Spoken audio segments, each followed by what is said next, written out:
Alright, so 13 is the square root function. The reference points are right there, so remember you have to know which reference points go with which function. Okay, so for square root, these are the reference points. And so b is negative 2/3, so that means that we're going to multiply x by the reciprocal, so negative 3/2. And then we're going to add 1 because h is 1. For the y, the only thing we're going to do to y is add 2 because a is 1, so 1 times y is y, and then plus 2. So let's go ahead and change the reference points. So 0 times negative 3/2 is 0, plus 1 is 1. 0 plus 2 is 2. And then negative 3/2 by times 1 is negative 3/2. Plus 1 gives me negative 1/2. 1 plus 2 is 3. And then 4 times, so this is what I'm doing, negative 3/2 times 4 plus 1. So here the 2 goes into 2 once, 2 goes into 4 twice, so negative 6 plus 1 is negative 5. 2 plus 2 is 4. So these are my reference points, so now I'm going to graph. So 1, 2, negative 1/2, 3, and negative 5, 4. Okay, so it goes this way. Remember the dot is on 1, 2, and the arrow goes past negative 5, 4. Okay, so that was part B. Part C, to give the domain and range. This time they wanted with inequality notation. So we're going to say for the domain that x is less than or equal to 1. And for the range, it's y greater than or equal to 2. For end behavior, because there's no double arrows, the arrows are only going in one direction. So we say, and this is letter D, as x goes to negative infinity, because the graph is going to the left, right? It's not going to the right, it's going to the left. F of x, the graph is increasing. Notice how it's going up. So we say f of x, or the y, is increasing also. Alright, so for number 15, here are the reference points for the quadratic function. B is 1/2, h is 1. So that means that all the x's are going to be multiplied by 2, the reciprocal of 1/2. And then we're adding 1. The y's are going to be decreased by 3, because there's a negative 3 out here. That's your k. So it's y minus 3. Okay, so let's go ahead and change those 3 values. So 2 times negative 1 is negative 2. Negative 2 plus 1 is negative 1. Then 1 minus 3 is negative 2. 2 times 0 is 0. 0 plus 1 is 1. 0 minus 3, negative 3. 2 times 2 is 2. 2 times 1 is 2, plus 1 is 3. 1 minus 3 is negative 2. So I'm going to graph those 3 points. Okay, so negative 1, negative 2. 1, negative 3. And 3, negative 2.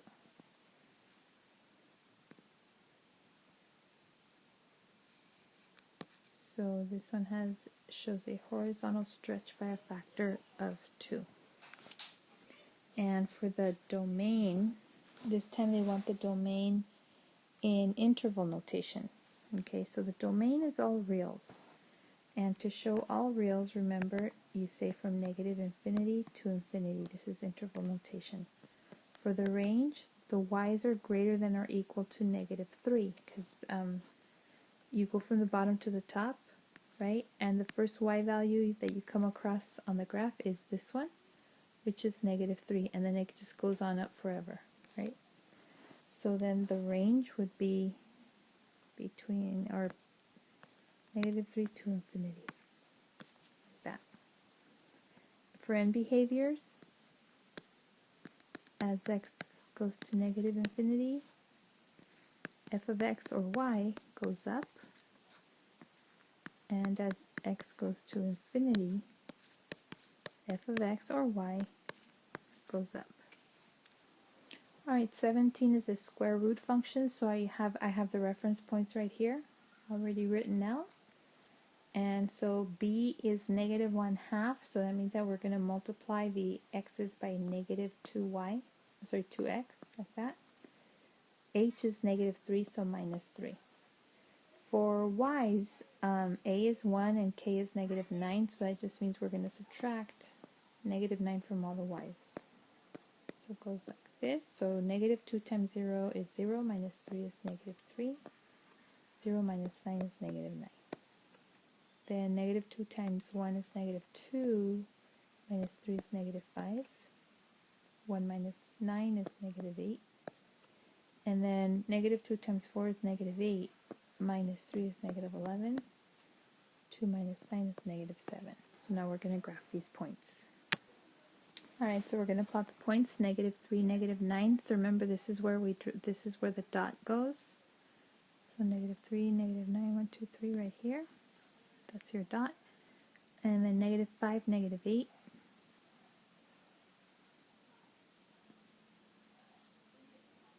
And then negative 11, negative 7. And this is where the arrow goes on negative 11, negative 7. So it goes something like this with the arrow on this side.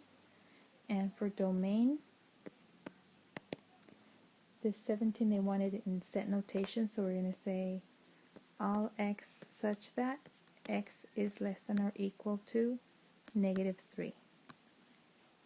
And the range would be all y such that y is greater than or equal to negative 9.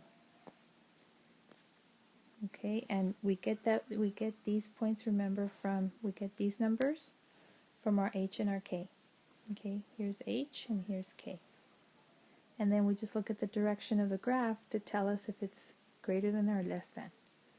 Okay, so now for end behavior, again, this one only has one arrow, so we say as x goes to negative infinity, because it's going to the left, f of x is increasing, it's going up.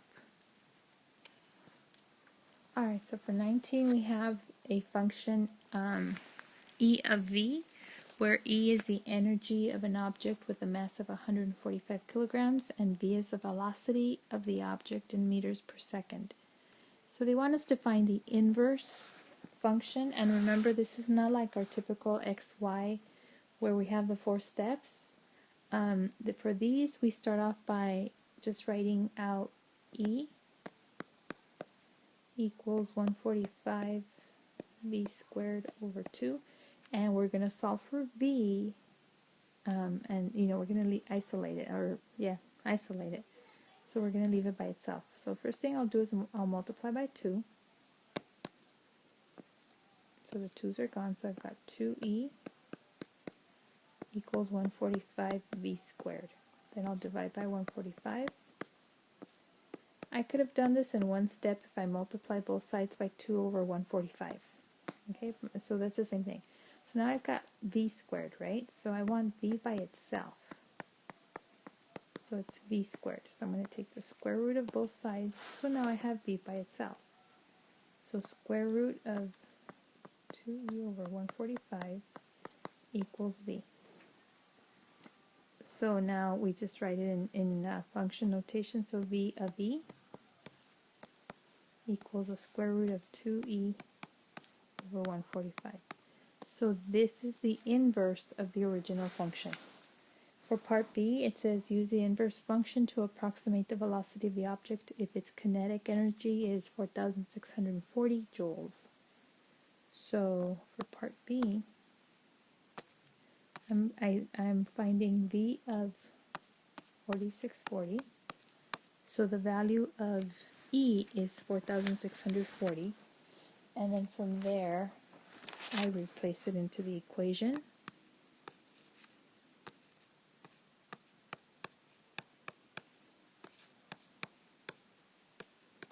Okay, you can take a calculator. And so I get, when you punch it in, you get 64. So then that's 8. And because it's a word problem, they told you that velocity is in meters per second. We're going to say meters per second, and that would be the answer.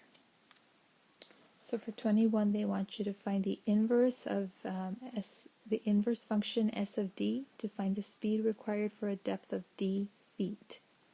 So d of s, the original function, gives you the average depth d in feet of water over which a tsunami travels.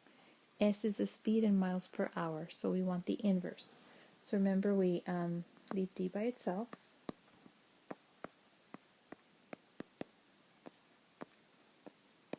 And so I want to isolate the s. So I'm going to multiply both sides by 14.9.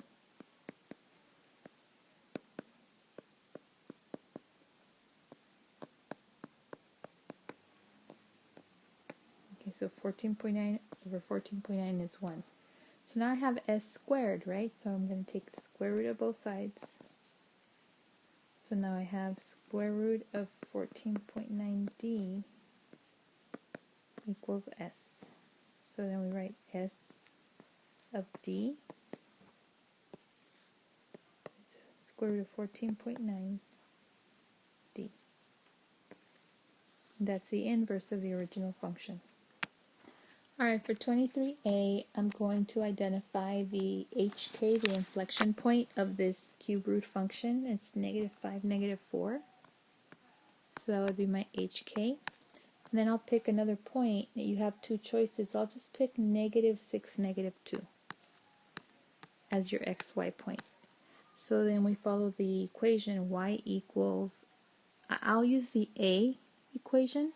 So it's y equals a times the cube root of x minus h plus k. To substitute this as a y. So now y would be -2, x is -6, minus a -5, which makes it +5, minus 4 for k. So I'm going to add 4. So that's 2 equals a cube root of -1. Well, cube root of -1 is -1, right? So that means that 2 equals -a, so a equals -2. So then we just write f of x equals -2 times the cube root of x plus 5 minus 4. So hk stay in the equation, so does a. So a, h, and k should be in your final graph or equation. Okay, so for the 23b, the square root function, hk is your initial dot, your initial point. So it's at -5, 3. And xy is any other point on the graph. Now I see another dot. It's at -4, 5. So I'm going to start off by using the a equation. So I'm going to say y equals, so 5 equals a times the square root of x minus h, which makes it +5, and then plus k. So I'm going to subtract 3 from both sides. So I get 2 equals a. 5 minus 4 is 1, so square root of 1 is 1, so a is 2. So you write f of x equals 2 times the square root of x plus 5 plus 3.